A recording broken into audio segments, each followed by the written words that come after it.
시민의 법률 길라잡이 판결 읽어주는 변호사 조용주 변호사입니다. 오늘 소개할 판결은 아주 중요한 판결입니다. 자, 2017년 5월 11일 법률신문 제 8면에 나온 판결인데요. 항소심 판결입니다.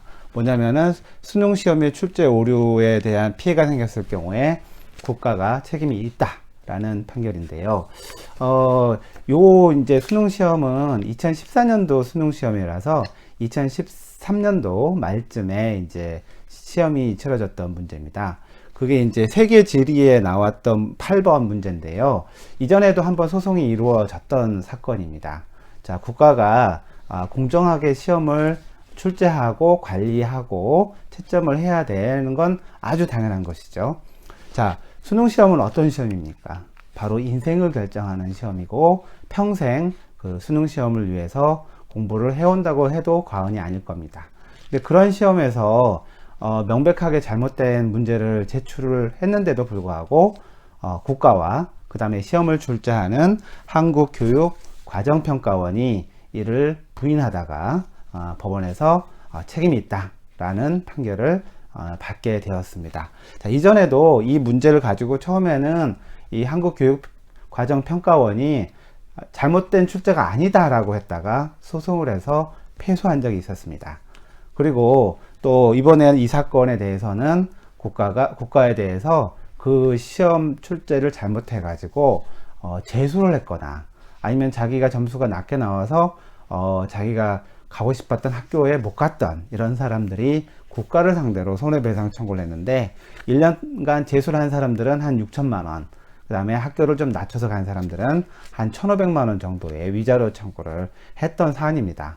근데 1심에서는 이것도 인정을 안 했어요. 항소심에서 이제 이걸 인정을 했는데, 자, 한번 판결 요지를 한번 볼까요? 2013년 11월 실시된 2014년도 수능시험 세계지리 8번 문항은 객관적 사실에 위배돼 명백하게 틀린 지문임에도 평가원은 문제 출제 및 이의제기를 처리하는 과정에서 주의 의무를 제대로 이행하지 않았다.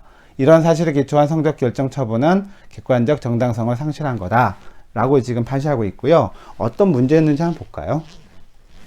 이 문제였습니다. 바로 이렇게 유럽연합하고 이 북미 경제연합하고 요거를 비교하는 문제인데, 문제는 요 D번이 문제가 됐었거든요.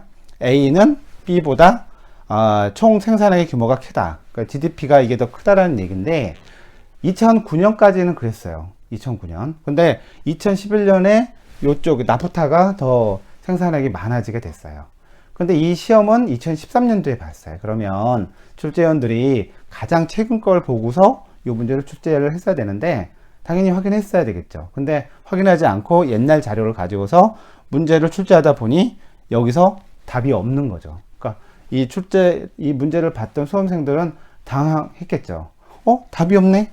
예, 그러면서 이제 엉뚱한 답을 했다가, 그때는 한국교육평가원에서는 2번이 답이라고 해가지고, 틀린 이 점수가 틀려가지고 3점이잖아요? 보면은 적지 않은 점수인데, 이로 인해서 많은 사람들이, 통계적으로 보니까 10,000명 넘게 피해를 본 것 같더군요. 그래서, 이런 문제에 대해서, 근데 한국교육과정평가원은 이렇게 명백한데도 불구하고, 이게 여러 가지로 해석될 수 있다라고 핑계를 대면서, 처음에는 이게 정답을 전부 다 요게 맞다라고 주장을 했고, 또 이번 소송에 와서는 또 배상할 책임이 없다고, 자료를 보니까 아주 거대 로펌을 사용을 해서 자기네들 책임을 모면하려고 하는 그런 것들이 참 보기가 안 좋았다고 생각을 합니다.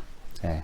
자, 이 사건에서 이제 말씀을 드리고 싶은 건, 국가가 특히나 이런 중요한 시험에서 아주 문제도 객관적으로 명백한 걸 내야 되고, 또 그게 잘못되면 바로 인정을 해서 했어야 되는데 불구하고 자기네들 책임을 면하기 위해서 이렇게 시간을 끌어서 많은 사람들을 피해를 입히는 것에 대해서는 국가한테 엄격하게 책임을 물릴 필요가 있다라는 거고요. 국가는 이런 것을 통해서 앞으로 어떠한 문제가 생길 수는 있는데 바로 시정하고 또 손해가 커지지 않도록 조치할 책임이 있다고 생각을 합니다. 네, 감사합니다.